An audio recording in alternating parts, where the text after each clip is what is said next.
பிரியமானவர்களே, இந்த ஒரு அழகான அருமையான ஒரு குடும்ப ஐக்கிய கூட்டம் இல்லையா? எல்லா மெம்பர்ஸ் ஆஃப் த ஃபேமிலி, குடும்பத்தோட எல்லா உறுப்பினர்களும் ஒன்றா உட்கார்ந்து வேதத்தை தியானிப்பது, இது இன்னைக்கு நேரத்து பழக்கம் இல்லை. இஸ்ராயேல் மக்கள் ரெகுலரா செய்து கொண்டிருந்த ஒரு பணி. பல நேரங்கள்ல நம்ம இன்னைக்கு அவசர உலகத்துல இதை செய்ய மறந்துடுறோம் அல்லது விடுபட்டு போயிடுறோம். ஸோ இது ரொம்ப அழகான ஒரு ஆசீர்வாதமான ஒரு மாலை பொழுது. பாருங்க, இந்த வேதாகமத்துல ஒவ்வொரு 66 புத்தகங்களுக்கும் ஒரு பெயர்கள், அழகான பெயர்கள் நம்ம வச்சுக்கிட்டாலும் ரொம்ப பெக்யூலரான ஒரு நேம் இந்த முதல் புத்தகத்துக்கு இருக்கு. இந்த ஆதியாகமம், இதுக்கு இன்னொரு ஒரு பெயர் என்னன்னா குடும்பங்களின் புத்தகம். குடும்பங்களை குறித்து, நம்ம குடும்பங்கள்ல நடக்கிற விஷயங்களை குறித்து ரொம்ப அழகா நரேஷன் பண்ணின ஒரு இடம் ஆதியாகமம். ஏன் அப்படின்னா, இந்த ஆதியாகமம் அப்படிங்கிறது மட்டும் வரலாற்றின் அடிப்படையில சுமார் 1500 ஆண்டுகளை கொண்டது. 1500 ஆண்டுகளில் சம்பவித்த விஷயங்களை 50 அதிகாரங்களில் எழுதியிருக்கிறார்கள். அவ்வளவு பெரிய ஒரு வாஸ்ட் சப்ஜெக்ட தனக்குள்ள வச்சிருக்கக்கூடிய ஒரு புக்கு மிக முக்கியமாக, மிக அழகாக குடும்பங்களை குறித்து பேசுகிறது. நான் தம்பிகிட்ட பேசும்போது கூட சொன்னேன், ஆக்சுவலா நம்ம தமிழ் மொழிபெயர்ப்பின் வேதாகமத்தை பயன்படுத்துறோம். தமிழ் மொழியில இந்த புத்தகத்தோட முதல் வாசகம் என்ன? ஆதியிலே தேவன் வானத்தையும் பூமியையும் சிருஷ்டித்தார். அப்படிதான் நிறைய கஷ்டம் படிச்சிருக்கோம் இல்லையா? அந்த ஆதியிலே அப்படின்னு சொல்றது நீங்க எபிரேய பாஷையில, மூல பாஷையில அந்த வேதாகமத்தை பார்க்கும் பொழுது பெரேஷத் என்று ஆரம்பிக்கிறது. பெரேஷத் பாரா எலோஹிம் அப்படின்னு இந்த வசனம் போகும். பெரேஷத்துடைய முதல் எழுத்து அந்த பே. எபிரேய எழுத்துக்கள்ல இந்த பே அப்படிங்கிற எழுத்து வீடு என்று அர்த்தம். இந்த பேத் அப்படிங்கிற எழுத்துக்குரிய அர்த்தம் வீடு என்று அர்த்தம். ஆண்டவர் குடும்பத்தை மிகவும் நேசிக்கிறார், விரும்புகிறார். நீங்க இஸ்ராயேல் தேசத்துல இருக்கக்கூடிய பட்டணங்களுக்கு பெயர்கள் பெரும்பாலும் பாத்தீங்கன்னா பெத்லகேம், பெத்சாயிதா, பெத்தானியா. இந்த பெத்ங்கிற வார்த்தை எல்லா பட்டணங்களிலும் பெரும்பாலும் அதோடைய பிரிஃபிக்ஸ் ஆகவோ இல்ல சஃபிக்ஸ் ஆகவோ அமைந்திருக்கும். ஏன்னா வீடு அப்படிங்கிறது அந்த அளவுக்கு இஸ்ராயேலுடைய வாழ்க்கையோடு தொடர்புள்ள ஒரு சொல்லாடலாக பயன்படுத்தப்பட்டிருக்கு. இந்த பழைய ஏற்பாட்டினுடைய குடும்பங்களின் கதையில ரொம்ப அழகான குடும்பமா எப்பயுமே கடைசி பக்கமான வெளிப்படுத்தும் வரைக்கும் சொல்லப்படுகிற ஒரு குடும்பம் என்பது ஆபிரகாமின் தேவனும் ஈசாக்கின் தேவனும் யாக்கோபின் தேவனும் சொல்லிக்கிட்டாலும் இதுல ரொம்ப அழகான ஒரு குடும்பம் எது அப்படின்னு எடுத்துக்கிட்டோம்னா ஈசாக்கின் குடும்பம். ஏன் அப்படின்னா, ஆபிரகாமுக்கும் 3 மனைவிகள் இருந்தார்கள், நிறைய பிள்ளைகள் எல்லாம் இருந்தார்கள். ஈசாக்கு இருந்தார், இஸ்மவேல் இருந்தார், கேத்துராலின் பிள்ளைகள் இருந்தார்கள். ஆனா அவ்வளவு பிள்ளைகளையும் அவர் ஒன்றா கூப்பிட்டு உட்கார வச்சு இப்படி எல்லாம் பிரேயர் மீட்டிங் நடத்துறதாக வரலாறு அவருக்கு அந்த வாய்ப்புகள் அமையல. ஏன்னா அதிகமா நாடோடியாகவே அலைச்சலின் வாழ்க்கையா அவர் வாழ்ந்து போயிடுச்சு. ஈசாக்கினுடைய வாழ்க்கை அழகான ஒரு வாழ்க்கை. எங்கேயும் அலைய வேண்டியதே இல்லை. அவருக்கு அலைகிற ஒர்க்கே கிடையாது. லோக்கல்லேயே அவருக்கு ஜாப். அதனால அவர் லோக்கல்லேயே ஃபேமிலியோட செட்டில் ஆன ஒரு மனுஷன் ஈசாக்கு. பிற்காலத்துல யாக்கோபும் கூட மாமனார் வீட்டுல செட்டில் ஆகிறாரு அப்படின்னு எடுத்துக்கிட்டாலும் கூட அவருடைய வாழ்க்கையில அலைச்சல்கள் இருந்தது என்னவோ உண்மைதான். சரி, இப்படி வருவோம். இந்த ஈசாக்கின் குடும்பம், ஈசாக்கினுடைய இந்த குடும்பத்துல ஒரு நபருக்கு ஒரு ஸ்பெஷல் பேர் இருக்கு. அது என்ன அப்படின்னு பாத்தீங்கன்னா, நம்ம யாக்கோபு. அவரை குறித்து சொல்லும் பொழுதே கூடாரவாசி அவருக்கு பேரு. அதாவது வீட்டோட பிள்ளை அர்த்தம். என்னையும் வீட்டுல அம்மா முந்தானே பிடிச்சுட்டே அலைகிற குழந்தை. இப்படி இருக்கிற ஒரு பிள்ளை வாழ்க்கையோட ஏதோ ஒரு காலகட்டத்துல அல்லது ஒரு ஸ்கூல் ஒரு சிச்சுவேஷன்ல வீட்டை விட்டுட்டு தனியா வெளியில போய் தங்குகிற சூழல் ஏற்படுது. நம்மளுக்கும் பாருங்க, பல நேரங்கள்ல அடுத்த தலைமுறை இங்க இருக்கீங்க, ரொம்ப நாளா அம்மா பின்னாடியே அழைச்சிக்கிட்டு இருந்தோம். ஆனா இப்ப நம்ம ஒரு ஹை ஸ்கூலோ, ஒரு ஹையர் செகண்டரியோ, ஒரு காலேஜோ, ஒரு பாலிடெக்னிக்கோ, ஒரு ஜாப் ஆப்பர்ச்சுனிட்டியோ வரும் பொழுது இந்த அம்மா பின்னாடியே அலைகிற அந்த என்விரான்மெண்ட்லாம் விடுபட்டு எங்கேயோ ஒரு நடுக்காட்டுல, அது அறப்படியா கூட இருக்கலாம், சரியா, எங்கேயோ ஒரு இடத்துல போய் எந்த சொந்த பந்தமும் யாருக்கிட்ட இல்லாம தனியா தூங்குகிற, தனியா வாழுகிற ஒரு ஹாஸ்டலா கூட இருக்கலாம். இந்த அனுபவம் நீங்க வாசிச்ச அந்த ஆதியாகமம் 28ல யாக்கோபுக்கு நடந்திருக்கு. அவ்வளவு பெரிய கூடாரவாசி, எந்நேரம் அம்மா பின்னாடியே சுத்திக்கிட்டு இருந்தவன், அவனுக்கு அவனுடைய வாழ்க்கையில ஒரு ஃபர்ஸ்ட் எக்ஸ்பீரியன்ஸ் வித்அவுட் பேரண்ட்ஸ். யாரும் இல்ல இந்த சமுதாயத்துல, இந்த உலகத்துல நான் தனித்து விடப்பட்ட ஒரு வனாந்திர பாதையில இரவை கழிக்க வேண்டிய ஒரு சூழல். அப்படி ஒரு சூழல்ல அவனுடைய வாழ்க்கைய அந்த இடத்துல துவங்குறான். அங்கதான் அவனுடைய கரியர் ஸ்டார்ட். நீங்க அந்த கரியர் ஸ்டார்ட்டை வந்து நம்மளுடைய ஆதியாகமத்து ஆசிரியர் ரொம்ப அழகா நிறைய பண்ணியிருப்பார். நீங்க எப்படி பாத்தீங்கன்னா, அவர் வந்து அவங்க அப்பாவுக்கு வாக்களிக்கப்பட்ட, அவருடைய குடும்பத்துக்கு வாக்களிக்கப்பட்ட கானான் தேசத்திலிருந்து வெளியேறி பதநகரம் போறார்ல. அப்ப அந்த வாக்கு செய்யப்பட்ட தேசத்தை விட்டு அவர் வெளியே செல்கிறார். வெளியே போகும்போது சூரியன் அஸ்தமிச்சு. இந்த இடத்துல வசனம் பாத்தீங்கன்னா, சூரியன் அஸ்தமித்தது, அவன் படுக்கைக்கு கல் வச்சு பெட் ரெடி பண்ணிட்டான். சரியா? இதுக்கு ஒப்பனையான வார்த்தை 20 வருஷம் கழிச்சு ராத்திரி எல்லாம் யாக்கோபுக்கு நதியண்டையில ஆண்டவரோட போராடி முடிச்சு தொடையில சுருக்கெல்லாம் வாங்கினதுக்கு பிறகு அதே கானான் லேண்டுக்குள்ள அவன் நுழையா பாருங்க, சூரியன் உதித்தது. இந்த கம்பேரிட்டிவ் நீங்க இந்த புத்தகத்தை எழுதின ஆசிரியர் ரொம்ப அழகா அதை நிறைய பண்ணியிருப்பார். அவன் இந்த கானான் தேசத்திற்கு வெளியே இருக்கிற பொழுது சூரியன் அஸ்தமித்தது, அவன் 20 வருஷம் கழிச்சு கானான் தேசத்துக்குள்ள உள்ள வரும்பொழுது சூரியன் உதித்தது. ரொம்ப அழகான ஒரு அனுபவம், ரொம்ப அழகான ஒரு நரேஷன். சரி, இந்த காலகட்டத்துல ஒருவேளை இன்னைக்கு இங்க இருக்கிறதுல வந்து ரொம்ப அதிகமான பேர் வந்து அடுத்த தலைமுறையினர் இருக்கீங்க, ரைட்டா? சோ உங்களுடைய லைஃபும் இந்த யாக்கோபினுடைய லைஃபும் பல இடங்கள்ல பொருத்தி போகுது. அதனால இந்த யாக்கோபினுடைய வாழ்க்கை நமக்கு கற்றுத்தருகிற காரியங்களை 3 விஷயங்களா குடும்பங்களின் அடிப்படையில் வந்து நம்ம தியானிக்க போகிறோம். பாருங்க, குடும்பம் எனக்கு என்ன தருகிறது? நம்ம எல்லாருக்குமே கேட்கிற கேள்வி அதுதான். ஜென்ரலாக நமக்கு அந்த கேள்வி இருக்கும். எனக்கு என்ன செஞ்சீங்க கேட்போம். நம்ம டெய்லி இந்த கேள்வி வீட்டில் கேட்காத நாளே கிடையாது. எனக்கு நீங்க என்ன செஞ்சிருக்கீங்க அதிகமா நம்ம கேட்கிற கேள்வி. சரியா? குடும்பம் நமக்கு என்ன செய்யுது? இதுதான் இன்னைக்கு நம்ம பேச போற அல்லது டிஸ்கஸ் பண்ணிக்கக்கூடிய விஷயம். முதல் குறிப்பு, குடும்பம் பகிர்ந்து கொள்வதற்கு பல செய்திகளை தருது. நிறைய ஷேரிங் இருக்குங்க குடும்பத்துல. குடும்பத்தில் எக்கச்சக்கமான ஷேரிங்ஸ் இருக்கு. இப்ப நான் வரும்பொழுது பார்த்தேன், எல்லாரும் உள்ள உட்காந்து பேசிக்கிட்டு இருந்தீங்க, நிறைய விஷயங்களை பேசிருப்பீங்க. உங்களுடைய ஃபேமிலியில இதுக்கு முன்னாடி நடந்தது என்ன தெரியுமா, அதெல்லாம் பேசியிருப்பீங்க இல்லையா? இப்ப உதாரணத்துக்கு ஸ்கூலுக்கு போறதுக்கு காலேஜுக்கு போகும் பொழுது நான் ரொம்ப அழுதேன்னு நீங்க சொல்றீங்கன்னு வைங்களேன், உடனே உங்க ஆட்சி சொல்லுவாங்க, உங்க அம்மா காலேஜுக்கு போகும்போது என்ன தெரியுமா அப்படிம்பாங்க. ஏன்னா அவங்களுக்கு அந்த கதை தெரிஞ்சிருக்கும். அப்ப அவங்க அதையும் சொல்லுவாங்க. அப்ப நிறைய விஷயங்கள் என்ன செய்யப்படும், ஷேரிங் செய்யப்படுது. பேசுவதற்கான மிக அற்புதமான ஒரு தளம் வீடு. பேசுவதற்கான மிக அருமையான ஒரு தளம் வீடு. நீங்க வெளியில போய் இந்த அளவுக்கு நீங்க பிராங்கா, நீங்க பப்ளிக்கா பேச முடியுது இல்ல. நீங்க அப்படி பேசணும்னா அதுக்கு நீங்க பழகுற மிக முக்கியமான ஒரு இடம் என்ன தெரியுமா, வீடு.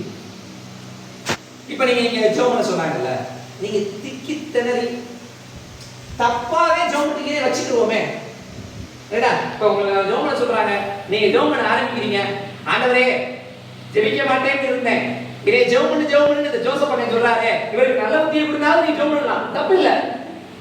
ஆனா அத யாரும் இங்க தப்பா எடுக்க போறது இல்லை. ஏன்னா நம்ம பிள்ளை, நம்ம தம்பி, நம்ம அண்ணன், அதுதான். இதுல நீங்க பழகினா மட்டும்தான் நாளைக்கு நீங்க சபையில போய் நிற்கும் பொழுது உங்களால அங்க பேச முடியும். நாளைக்கு ஒரு கேரல் கிரவுண்டோ இல்ல ஏதோ ஒரு விஷயத்துக்கு போறோம், இல்ல நம்ம வீட்டுக்கே 4 பேர் வர்றாங்க, நம்ம சர்ச்சில இருந்து 4 பேர் வர்றாங்க அப்படின்னா, தம்பி நீங்க சர்ச்சில் செகண்ட் ஆல்டர்ல நிக்கிறீங்க, ஜெபம் பண்ணுங்கன்னு சொன்னாங்கன்னா you have to do that.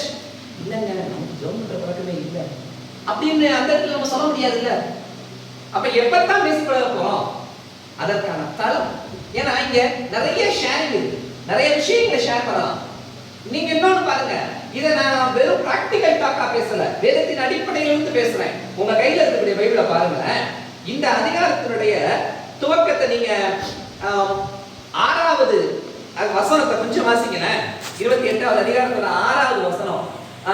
இங்க இருக்கக்கூடிய அடுத்த தலைமுறையினர் யாராவது வாசிங்க பாப்பா, நீங்க யாராவது வாசிங்க பாப்பா. ஈசாக்கு யாக்கோபை ஆசீர்வதித்து பெண்ணை கொள்ளும்படி அவனை பாதான் பதானரா அவரை ஆசீர்வதிக்கையில் நீ கானானியர்களை குமாரத்திகளில் பெண்கொள்ள வேண்டாம் வேண்டாம் என்று அவன் கட்டளை. சரி, அப்ப உங்க அப்பா அவனுக்கு நிறைய ஒரு இன்ஃபர்மேஷன்ஸ் நம்ம வீட்டுல இப்படிலாம் ஒரு காலத்துல நடந்துச்சு அப்படின்றதெல்லாம் சொல்லி, அதனால நீ இங்க நீ பொண்ணு எடுக்க வேணா, நீ என்ன செஞ்சிரு நம்ம சொந்த ஊருக்கு போயிருன்னு சொல்லி அவனை அனுப்புகிறார். இப்படி பல விஷயங்களை ஷேர் பண்ணுகிற ஒரு தளம் இது. இப்ப அவங்க அப்பா அது மட்டுமா சொல்லியிருப்பாரு? அவங்க அப்பா அது மட்டுமா சொல்லியிருப்பாரு? இப்படித்தாண்டா 30 வருஷத்துக்கு முன்னாடி எங்க அப்பா எனக்கு பொண்ணு வாக்கும் போது இந்த தேசத்துல பொண்ணு வாக்க வேண்டாம் அப்படின்னு சொல்லி எலியேசர்கிட்ட ஒரு வாக்கு அவருக்கு ஒரு ஒப்பந்தம் போட்டு நேரா நீ போய் அங்க போய் பொண்ணு எடுத்துட்டு சொல்லி தான் அனுப்புனாரு. அங்க போய் தான் அவங்க அம்மாவை நாங்க கூட்டு வந்தோம். அதனால நீ என்ன செஞ்சிரு, ஆண்டவர் வந்து இங்க வாக்குத்தத்தம் கொடுக்கல, நீ என்ன செஞ்சிரு அங்கேயே போய் பொண்ணு எடுத்துரு. இதைத்தான் அவர் சொல்லியிருப்பாரு. அவர் பேசுனது நீங்க வாசிச்சீங்க, நான் பிராக்டிகலா சொல்றேன். எத்தனை அவர் சொல்லியிருப்பாரு. அப்ப நம்ம குடும்பங்களுடைய இந்த கல நிலவரங்களை பேசுவதற்கான தளம் இந்த குடும்ப ஐக்கியம் அப்படிங்கிறது. நிறைய ஷேர் பண்றது, உங்களுடைய உள்ளத்துல இருக்கக்கூடிய விஷயங்களை நீங்க ஷேர் பண்றீங்க. உங்க அன்னைகிட்ட, உங்க சித்தப்பாட்ட, உங்க பெரியப்பாட்ட, உங்க மாமாட்ட, உங்க அத்தைட்ட, உங்க மச்சான்ட்ட. இது மாதிரியான ஒரு நம்பகத்தன்மையான ஒரு குழு உங்களுக்கு வேற எந்த வாட்ஸ்அப்லயும் அமையாது, எந்த வாட்ஸ்அப் குரூப்லயும் அமையாது. உங்களுக்கு 1000 ஃப்ரெண்ட்ஸ் இருக்கலாம், ஆனா ஒரு பிரச்சனை வந்தா உங்களுக்கு பின்னாடி வந்து நிற்கக்கூடிய மிக முக்கியமான வாட்ஸ்அப் குழு அது ரிலேஷன்ஸ் வாட்ஸ்அப் குழு மட்டும்தான். அப்ப இந்த குழு என்பது பகிர்கிற ஒரு இடம். நிறைய விஷயங்கள் சொல்லியிருக்காங்க. அப்ப இது அத்தனை தெரிகிற பொழுது இப்ப அவனுடைய வாழ்க்கையில அவனுக்கு ஒரு நெக்ஸ்ட் சிச்சுவேஷன் ஏற்படுது பாருங்க. அவனோட வீட்டுல அவனுக்கு ஒரு பிரச்சனை, அண்ணனோட ஏதோ ஒரு பிரச்சனை ஏற்படுது, இல்ல அவனோட லைஃப்ல அடுத்து அவனுக்கு ஒரு மேரேஜ் ப்ரோசஸ் இருக்கு, அவனுடைய கேரியர்ல வாட் நெக்ஸ்ட் அப்படின்னு ஒரு கேள்வி ஏற்படும்போது கூட ரிலேஷன் நோக்கி தான் போகிறார். ஒரு ரிலேஷன் தன்னுடைய வீட்டுல இருந்து ரிலேட்டிவ் ஒருத்தரோட வீட்டுக்கு டைரக்ஷன் சொல்லப்பட்டு அந்த ரிலேட்டிவ் வீட்டை நோக்கி போகின்றார். அப்ப எந்த அளவுக்கு இந்த பயணம் ஒரு வீட்டிலிருந்து இன்னொரு ரிலேட்டிவ் வீட்டுக்கு போகிற ஒரு அழகான ஒரு பயணம். இதை நம்ம புரிஞ்சுக்கிட்டோம் அப்படின்னா ரிலேஷன்ஷிப்போட அவசியத்தை நம்ம தெரிஞ்சுக்க முடியும். இன்னைக்கு நம்ம பல நேரங்களில் ஃப்ரெண்ட்ஸோட டைம் ஷேர் பண்றோம், ஆனா அதை விட ரொம்ப முக்கியம் ரிலேஷன்ஸோட டைம் ஸ்பெண்ட். ஏன்னா இன்னைக்கு பல குடும்பங்கள்ல அந்த வாய்ப்புகள் இல்லை, நம்மளுடைய குடும்பத்தில் ஆண்டவர் அதை கொடுத்திருக்கிறார். அப்ப குடும்பம் எனக்கு என்ன செய்கிறது அப்படின்னா முதல் குறிப்பு அது பகிர்வதை கொடுக்கிறது. பகிர்ந்து கொள்வது, ஒருவேளை அது சாப்பாடை பகிர்ந்துக்கிறதா இருக்கலாம், பணம் காசை பகிர்ந்துக்கிறதா இருக்கலாம், மகிழ்ச்சியை பகிர்ந்துக்கிறதா இருக்கலாம், ஒரு வருத்தத்தையோ ஒரு சோகத்தையோ பகிர்ந்து கொள்வதாக இருக்கலாம். ஏதோ ஒரு வகையில பகிர்தலுக்கான ஒரு இடம் இந்த ஐக்கியம். இரண்டாவது ஒரு குறிப்பு இருக்குங்க, நீங்க அத ரொம்ப அழகா நீங்க பாத்தீங்கன்னா, இவர் போனாரு, டயர்டா இருந்துச்சு, பெட் போட்டாரு, படுத்தாரு, தூங்கினாரு, படுத்த தூக்கத்துல உடனே தூங்கிட்டாரு, அவருக்கு கனவு வந்துச்சு, ஆண்டவர் அவரோட பேசுகிறார், அந்த தரிசன காட்சி முடிச்சு காலையில எந்திரிச்சாரு. எந்திரிச்ச உடனே இவர் என்ன செஞ்சாரு பாருங்க. அக்கா அந்த 18வது வசனத்தை வாசிங்களேன்.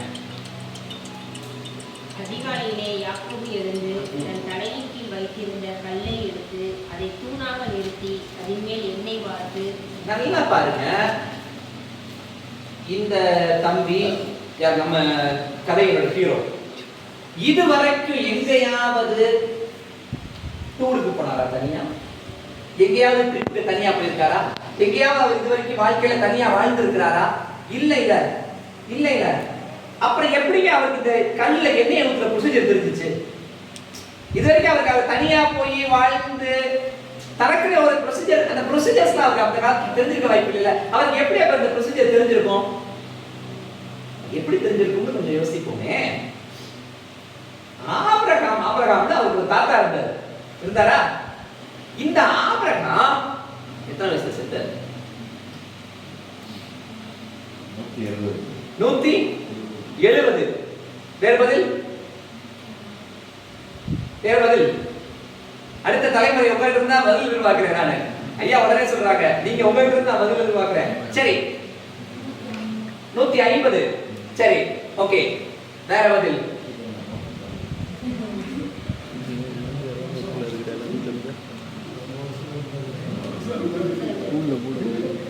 சரி ஓகே, பாருங்க,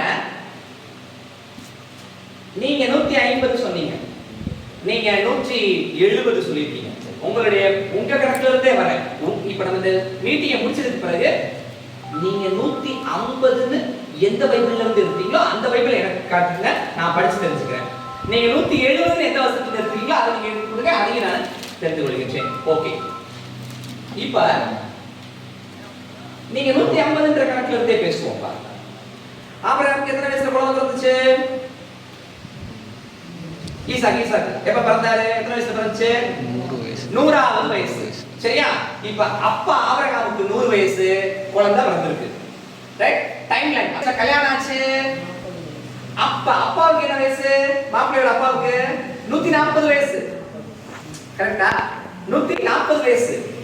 140 வயசு ஆபிரகாமுக்கு, 40 வயசு ஈசாக்கு கல்யாணம் ஆயிடுச்சு.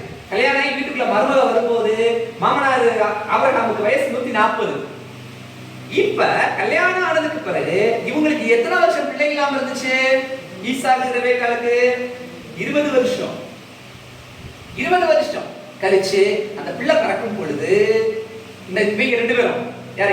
ஏசா யாக்கோபு, இவங்க ரெண்டு பேரும் பிறக்கும் போது தாத்தாவாகிறார் ஆபிரகாம். அந்த ஆபிரகாம் தாத்தாவுக்கு அப்ப வயசு 160. சரியா? ஆபிரகாம் ஆவரேஜா 175 நினைக்கிறேன், 70 75 அப்படின்னு வச்சுக்கிட்டா இந்த ரெண்டு பையன்களும் 15 வயசு ஆகிற வரைக்கும், அதாவது 10th ஸ்டாண்டர்ட் படிக்கிற வரைக்கும் தாத்தா வீட்டுல உயிரோட இருந்திருக்காரு. அப்ப அந்த வீட்டுல ஆபிரகாம் தாத்தா இறந்த போது இவனுக்கு ரெண்டு பேரும் 10th படிச்சிருக்காங்க. அப்ப இவங்களுக்கு 15 வருஷமா தாத்தாவோட தொடர்பு இருக்கு. தாத்தா நிறைய கதை கேட்டிருக்காங்க, நிறைய வரலாறுகள் கேட்டிருக்காங்க. ஏன்னா இவங்க பிரசங்கத்தோட ஆரம்பத்திலே சொன்ன இவங்க அப்பா ஈசாக்கு எங்கேயாவது பலிபீடம் கட்டினதா வரலாறு இருக்கா? வேதத்துல பதிவுகள் இருக்கா? அவர் பலிபீடம் கட்டினதே இல்லை. அவர் எங்கேயாவது கண்ணை நிறுத்தி தலையில அதுக்கு எண்ணெயை ஊத்தி அபிஷேகம் பண்ணது இருக்கா? இல்ல. இவங்க தாத்தாவுக்கு தான் இருக்கு. அவர் முதல்ல கானான் தேசத்துக்குள்ள நுழைஞ்ச உடனேயும் அவர் என்ன செய்யறாருன்னா மம்ரேயின் சமபூமியில ஆண்டவருக்கு பலிபீடம் பண்ணுகிறார். அங்கதான் குறிப்பு வருது. அப்ப என்ன அர்த்தம்னா இந்த தாத்தா இந்த ஆண்டவருக்கு கிட்ட தெரியுமா என் கூட பேசுறாரு.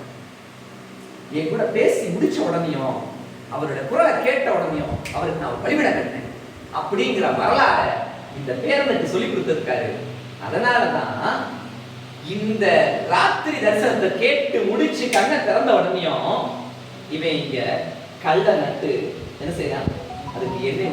அப்ப குடும்பம் நமக்கு ஒரு சில பண்பாடுகளை சொல்லித்தருது, ஒரு சில ப்ரொசீஜர்ஸ் சொல்லித்தருது, ஒரு சில பழக்க வழக்கங்களை சொல்லித்தருது. ஆண்டவரை வணங்கணும்னா இப்படிலாம் பண்ணணும்னு சொல்லி தருகிறது. நீ ஜெபம் பண்ணும்போது இப்படிலாம் ஜெபம் பண்ணணும்னு சொல்லி தருகிறது.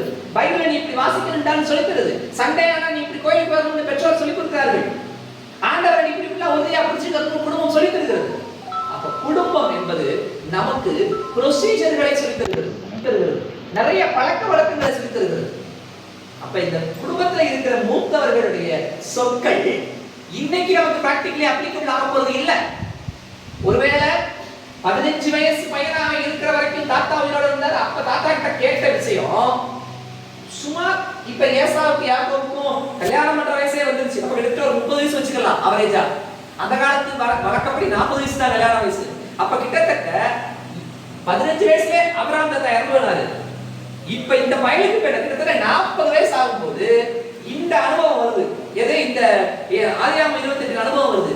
இப்ப இவன் எதை செயல்படுத்துறான்னா 25 வருஷத்துக்கு முன்னாடி தாத்தா கிட்ட கேட்ட கதையோட அனுபவத்தை பயன்படுத்துறாங்க. அப்ப இன்னைக்கு உங்களுக்கு உங்களுடைய அடுத்த முந்தின தலைமுறையினர் தாத்தாவோ மாமாவோ இவங்க எல்லாம் சொல்ற அனுபவங்கள் இன்னைக்கு பிராக்டிகலா உங்களுக்கு யூஸ் ஆகாது. ஆனா இன்னும் 30 வருஷம் கழிச்சு உங்களுக்கு யூஸ் ஆகலாம். இன்னும் 20 வருஷம் கழிச்சு உங்களுக்கு யூஸ் ஆகலாம். இன்னும் 20 வருஷம் கழிச்சு வாழ்க்கையில நீங்க ஒரு பெற்றோராக மாறி உங்களுக்கு 2 பிள்ளை இருக்கும் பொழுது அந்த பிள்ளை வாலிபர் வயசுல வரும் பொழுது உங்களுக்கு பயன்படலாம், உங்களுக்கு பயன்படும். அப்ப குடும்பம் என்ன தருகிறது? ப்ரொசீஜரை கற்றுத் தருகிறது, பண்படுத்துகிறது, நமக்கு பண்பாடுகளை கற்றுத் தருகிறது. மூன்றாவதாக குடும்பம் நம்மை பலப்படுத்துகிறது. நமக்குள்ள ஒரு மிகப்பெரிய ஒரு பலத்தை தருகிறது குடும்பம். நமக்கு மிகப்பெரிய ஒரு ஸ்ட்ரென்த் எது தெரியுமா? நம்மளுடைய ஃபேமிலி. அது யாருக்கு தெரியும்? அது எப்ப நமக்கு புரியும்? பல குடும்பத்துல இருந்து துரத்தப்படுகிற அனுபவத்தோடு வாழ்கிறார். வீட்டிலுடைய ஆதரவு இல்லாமல் வாழுகிறவர்கள் அநேகம். அவங்களை கேட்டு பார்த்தீங்கன்னா தெரியும், குடும்பத்தில் இருக்கும்போது நாங்கள் எவ்வளவு சந்தோஷமா இருந்தோம்னு சொல்லுவாங்க.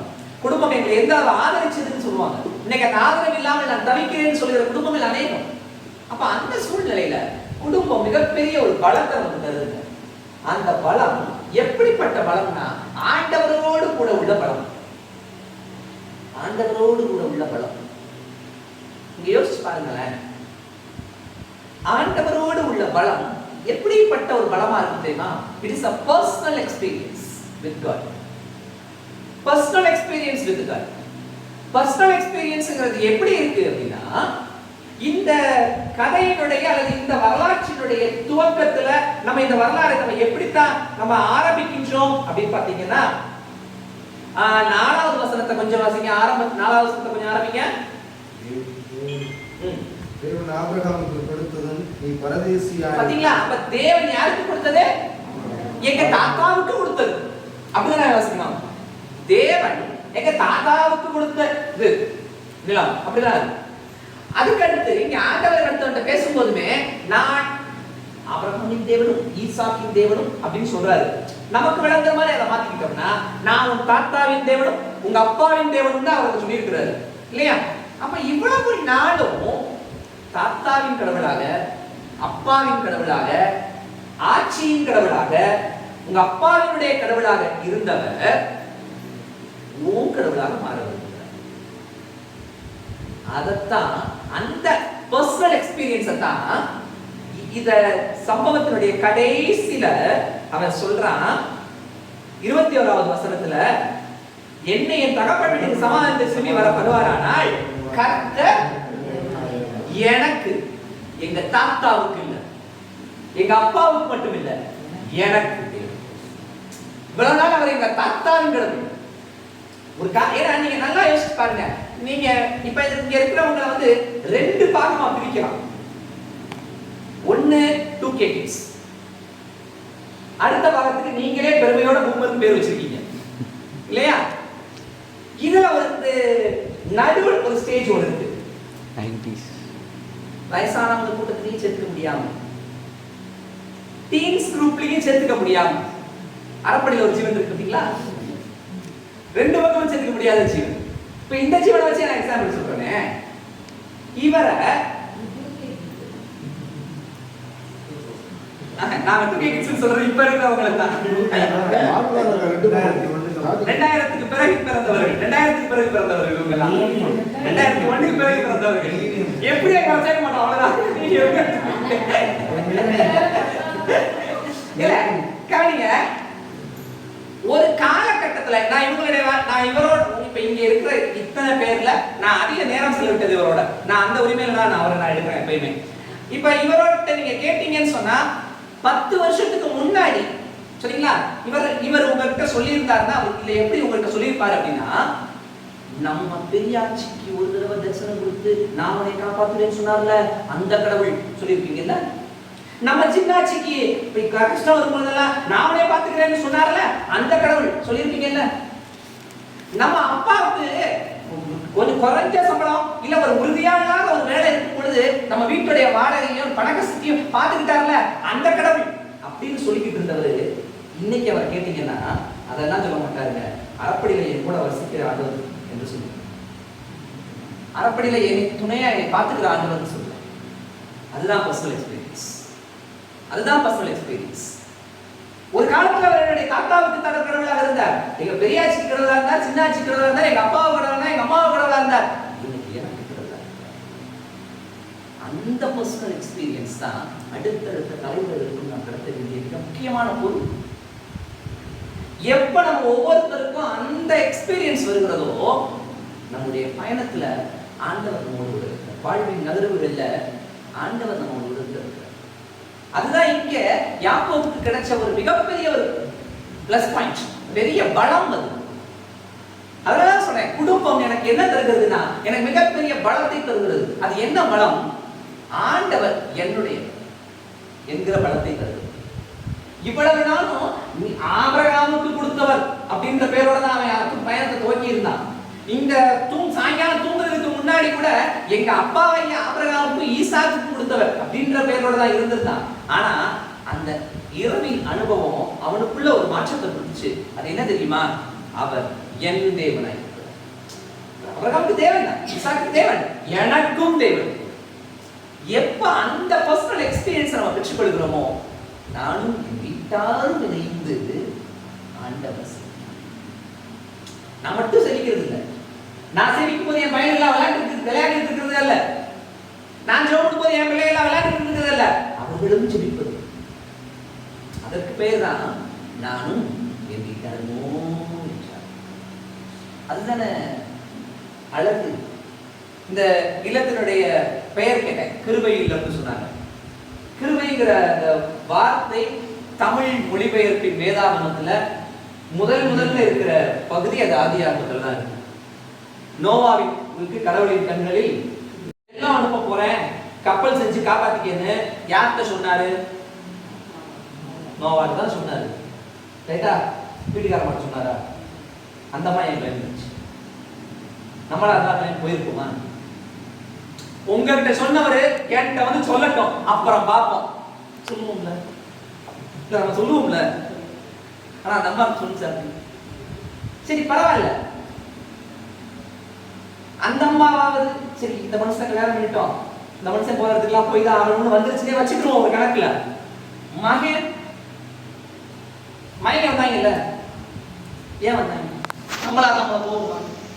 எப்ப உன்கிட்ட சொன்னா உன்னோட வச்சுக்க போறா, என்கிட்ட வராது. அப்படிதான் இன்னைக்கு நம்ம பல குடும்பங்கள்ல இன்னைக்கு பதில்கள் வருது இல்லையா?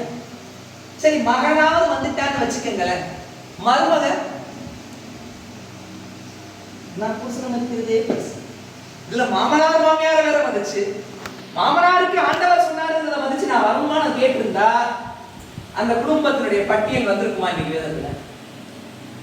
அப்ப கண்களில் கிருபை கிடைக்கிறது என்பது தனி மனுஷத்துக்கே கிருபை கிடைக்கிறது, அந்த குடும்பத்துக்கு கிருபை கிடைக்கிறது. அப்ப குடும்பத்துக்கு கிருபை கிடைக்கிறதுனா குடும்பத்தில் இருக்கிற எல்லாரும் ஆண்டவர் மீது நம்பிக்கை, ஆண்டவர் மீது பயபக்தியோடு ஆண்டவருடைய குரலை கேட்டு நோவா வந்தார்.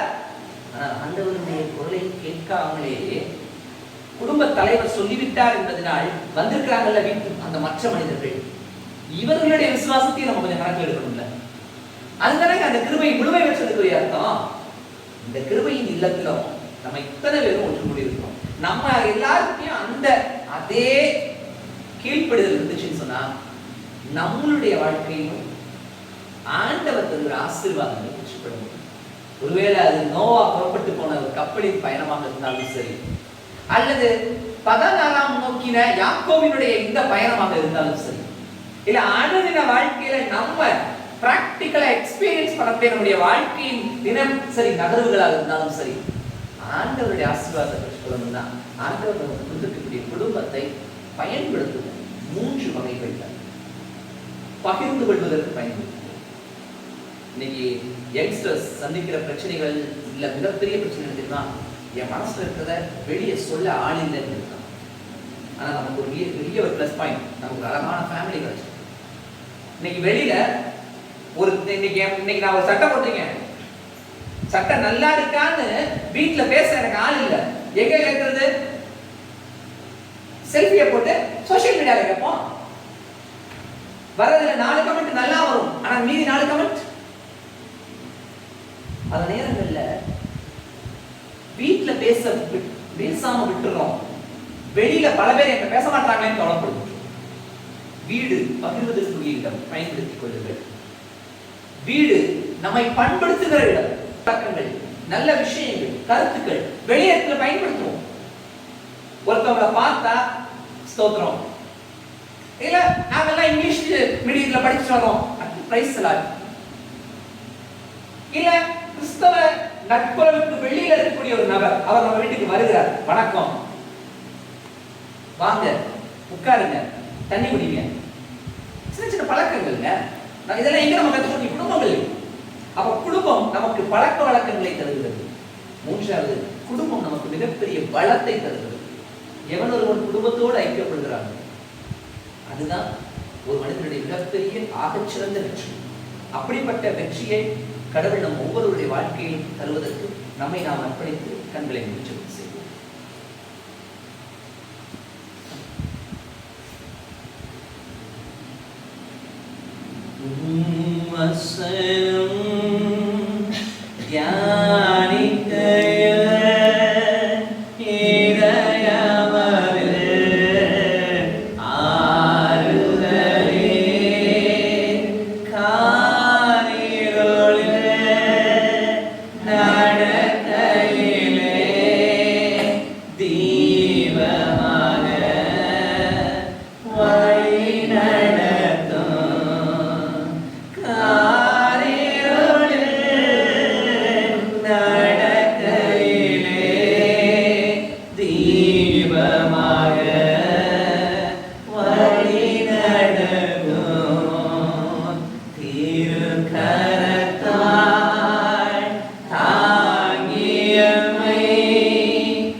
God.